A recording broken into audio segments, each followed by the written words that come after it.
This video I'm going to show you the pros and cons of this type of cabinets. So let's dive in. Right, so I'm going to show you the pros and cons of this. So basically, when you have the pre-drilled holes here and you have the thread inside, if they get damaged, you're not going to be able to fix it. So I recommend you to buy the racks that comes with a square.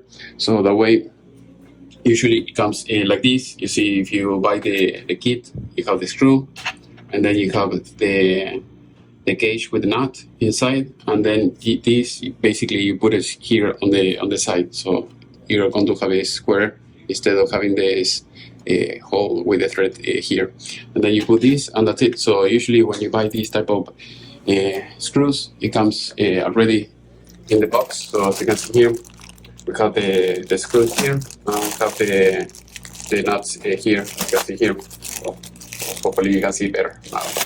So through the back, you cannot see it very well. And here you have the screws. And here you have the different dimensions. So 6 millimeters, 5. Here the amount of pieces that comes with this.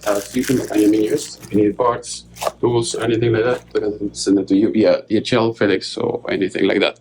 So that is my take on this. If you decide doing something else, do it. But if something gets damaged here, it's going to be a pain in the butt. Also, finding the right thread, the screw that goes here, usually is a pain in the butt.